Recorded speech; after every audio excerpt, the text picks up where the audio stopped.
Dubliners. By James Joyce. An encounter. It was Joe Dillon who introduced the Wild West to us.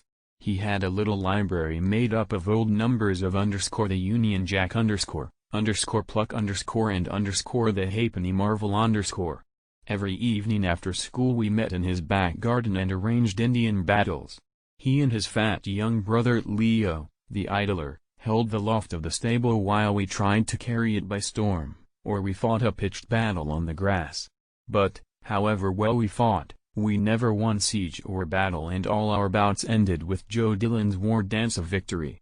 His parents went to 8 o'clock mass every morning in Gardner Street, and the peaceful odor of Mrs. Dillon was prevalent in the hall of the house. But he played too fiercely for us who were younger and more timid. He looked like some kind of an Indian when he capered round the garden, an old tea cozy on his head, beating a tin with his fist and yelling, "Ya! Ya-ka, ya-ka, ya-ka." Everyone was incredulous when it was reported that he had a vocation for the priesthood. Nevertheless it was true. A spirit of unruliness diffused itself among us, and, under its influence, differences of culture and constitution were waived. We banded ourselves together, some boldly, some in jest and some almost in fear, and of the number of these latter, the reluctant Indians who were afraid to seem studious or lacking in robustness, I was one. The adventures related in the literature of the Wild West were remote from my nature, but, at least, they opened doors of escape. I liked better some American detective stories which were traversed from time to time by unkempt, fierce and beautiful girls. Though there was nothing wrong in these stories, and though their intention was sometimes literary, they were circulated secretly at school. One day when Father Butler was hearing the 4 pages of Roman history, clumsy Leo Dillon was discovered with a copy of _ the Halfpenny Marvel _ "This page or this page? This page? Now, Dillon, up. _ hardly had the day _... go on. What day? Hardly had the day dawned _... Have you studied it? What have you there in your pocket?" Everyone's heart palpitated as Leo Dillon handed up the paper, and everyone assumed an innocent face. Father Butler turned over the pages, frowning. "What is this rubbish?" he said. "The Apache chief !" "Is this what you read instead of studying your Roman history? Let me not find any more of this wretched stuff in this college. The man who wrote it, I suppose, was some wretched fellow who writes these things for a drink. I'm surprised at boys like you, educated, reading such stuff. I could understand it if you were, national school boys.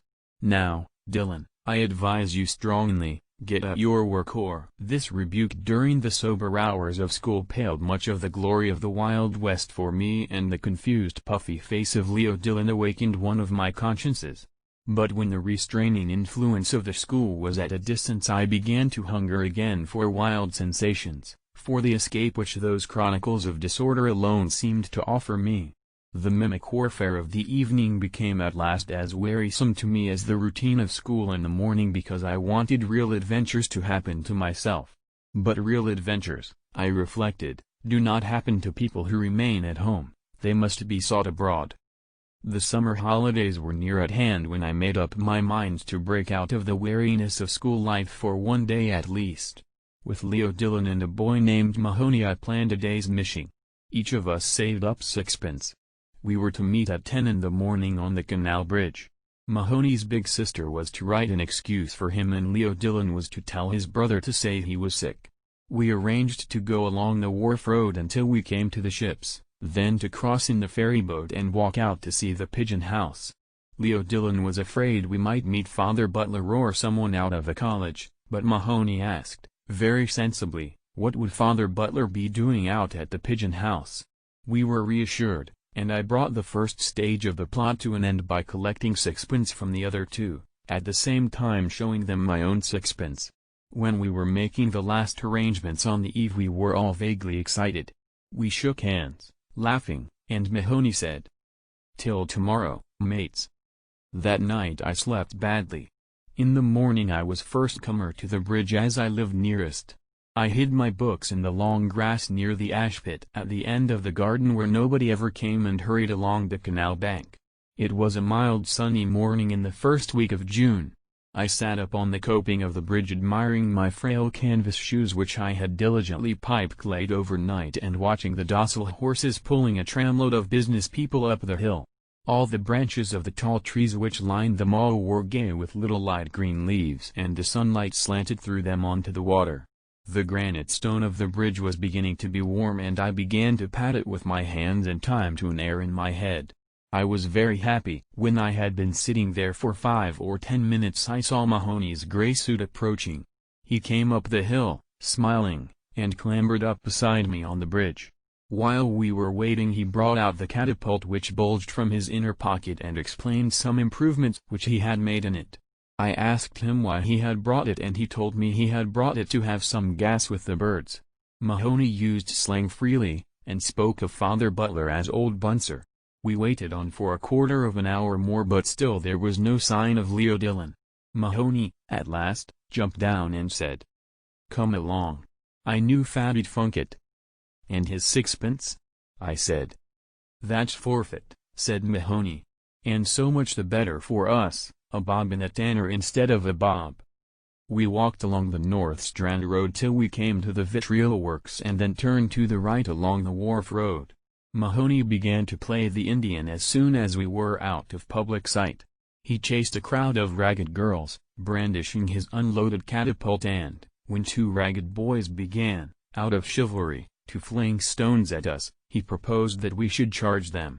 I objected that the boys were too small and so we walked on, the ragged troop screaming after us, _swaddlers. Swaddlers. Thinking that we were Protestants because Mahoney, who was dark-complexioned, wore the silver badge of a cricket club in his cap. When we came to the smoothing iron we arranged a siege, but it was a failure because you must have at least 3. We revenged ourselves on Leo Dillon by saying what a funk he was and guessing how many he would get at 3 o'clock from Mr. Ryan. We came then near the river. We spent a long time walking about the noisy streets flanked by high stone walls, watching the working of cranes and engines and often being shouted at for our immobility by the drivers of groaning carts.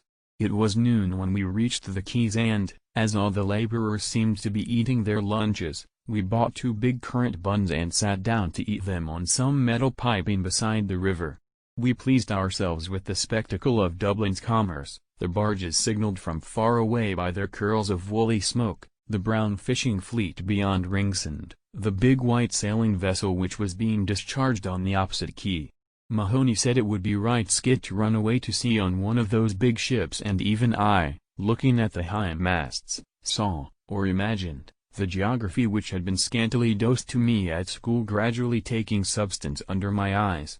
School and home seemed to recede from us and their influences upon us seemed to wane. We crossed the Liffey in the ferry boat, paying our toll to be transported in the company of 2 laborers and a little Jew with a bag. We were serious to the point of solemnity, but once during the short voyage our eyes met and we laughed. When we landed we watched the discharging of the graceful 3-master which we had observed from the other quay. Some bystander said that she was a Norwegian vessel. I went to the stern and tried to decipher the legend upon it but, failing to do so, I came back and examined the foreign sailors to see had any of them green eyes for I had some confused notion. The sailors' eyes were blue and gray and even black. The only sailor whose eyes could have been called green was a tall man who amused the crowd on the quay by calling out cheerfully every time the planks fell, "All right! All right!" When we were tired of this sight we wandered slowly into Ringsend. The day had grown sultry, and in the windows of the grocers' shops musty biscuits lay bleaching. We bought some biscuits and chocolate which we ate sedulously as we wandered through the squalid streets where the families of the fishermen live. We could find no dairy and so we went into a huckster's shop and bought a bottle of raspberry lemonade each. Refreshed by this, Mahoney chased a cat down a lane, but the cat escaped into a wide field. We both felt rather tired and when we reached the field we made at once for a sloping bank over the ridge of which we could see the Dodder. It was too late and we were too tired to carry out our project of visiting the pigeon house. We had to be home before 4 o'clock lest our adventure should be discovered. Mahoney looked regretfully at his catapult and I had to suggest going home by train before he regained any cheerfulness. The sun went in behind some clouds and left us to our jaded thoughts and the crumbs of our provisions. There was nobody but ourselves in the field. When we had lain on the bank for some time without speaking, I saw a man approaching from the far end of the field. I watched him lazily as I chewed one of those green stems on which girls tell fortunes. He came along by the bank slowly. He walked with one hand upon his hip and in the other hand he held a stick with which he tapped the turf lightly. He was shabbily dressed in a suit of greenish black and wore what we used to call a jerry hat with a high crown. He seemed to be fairly old, for his mustache was ashen gray. When he passed at our feet he glanced up at us quickly and then continued his way. We followed him with our eyes and saw that when he had gone on for perhaps 50 paces he turned about and began to retrace his steps. He walked towards us very slowly, always tapping the ground with his stick, so slowly that I thought he was looking for something in the grass. He stopped when he came level with us and bade us good day. We answered him and he sat down beside us on the slope slowly and with great care. He began to talk of the weather, saying that it would be a very hot summer and adding that the seasons had changed greatly since he was a boy, a long time ago. He said that the happiest time of one's life was undoubtedly one's schoolboy days and that he would give anything to be young again. While he expressed these sentiments which bored us a little we kept silent. Then he began to talk of school and of books. He asked us whether we had read the poetry of Thomas Moore or the works of Sir Walter Scott and Lord Lytton. I pretended that I had read every book he mentioned, so that in the end he said, "Ah, I can see you are a bookworm like myself. Now," he added, pointing to Mahoney who was regarding us with open eyes, "he is different, he goes in for games." He said he had all Sir Walter Scott's works and all Lord Lytton's works at home and never tired of reading them. Of course, he said, there were some of Lord Lytton's works which boys couldn't read. Mahoney asked why couldn't boys read them, a question which agitated and pained me because I was afraid the man would think I was as stupid as Mahoney. The man, however, only smiled.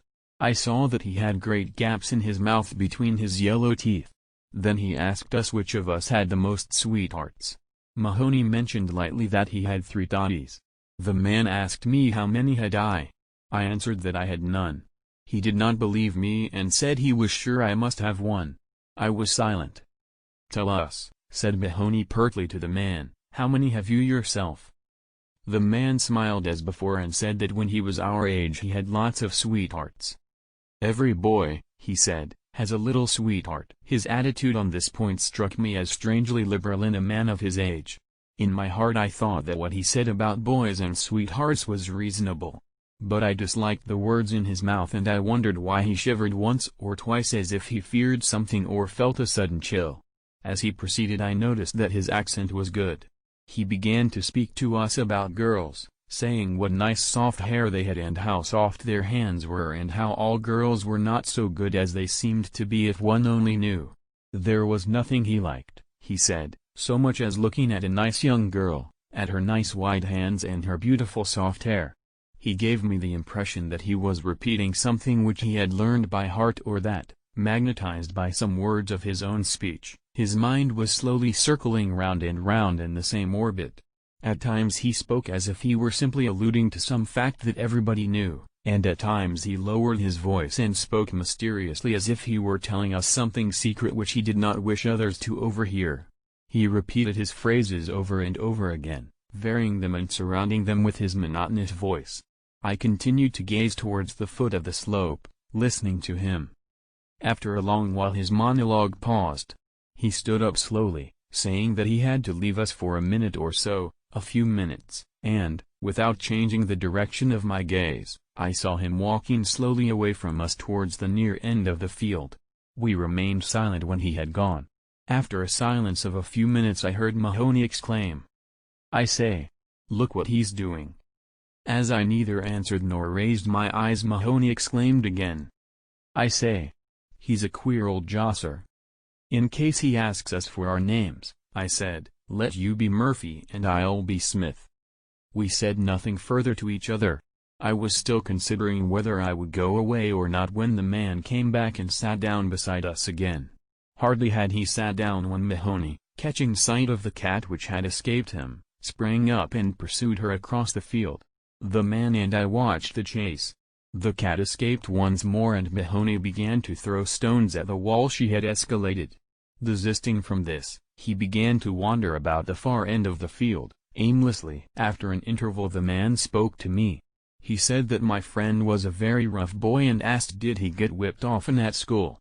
I was going to reply indignantly that we were not national school boys to be whipped, as he called it, but I remained silent. He began to speak on the subject of chastising boys. His mind, as if magnetized again by his speech, seemed to circle slowly round and round its new center. He said that when boys were that kind they ought to be whipped and well whipped. When a boy was rough and unruly there was nothing would do him any good but a good sound whipping. A slap on the hand or a box on the ear was no good, what he wanted was to get a nice warm whipping. I was surprised at this sentiment and involuntarily glanced up at his face. As I did so I met the gaze of a pair of bottle-green eyes peering at me from under a twitching forehead. I turned my eyes away again. The man continued his monologue. He seemed to have forgotten his recent liberalism. He said that if ever he found a boy talking to girls or having a girl for a sweetheart he would whip him, and that would teach him not to be talking to girls. And if a boy had a girl for a sweetheart and told lies about it then he would give him such a whipping as no boy ever got in this world. He said that there was nothing in this world he would like so well as that. He described to me how he would whip such a boy as if he were unfolding some elaborate mystery. He would love that, he said, better than anything in this world, and his voice, as he led me monotonously through the mystery, grew almost affectionate and seemed to plead with me that I should understand him. I waited till his monologue paused again. Then I stood up abruptly. Lest I should betray my agitation I delayed a few moments pretending to fix my shoe properly and then, saying that I was obliged to go, I bade him good day. I went up the slope calmly but my heart was beating quickly with fear that he would seize me by the ankles. When I reached the top of the slope I turned round and, without looking at him, called loudly across the field. Murphy. My voice had an accent of forced bravery and I was ashamed of my paltry stratagem. I had to call the name again before Mahoney saw me and hallooed in answer. How my heart beat as he came running across the field to me. He ran as if to bring me aid. And I was penitent, for in my heart I had always despised him a little. The End.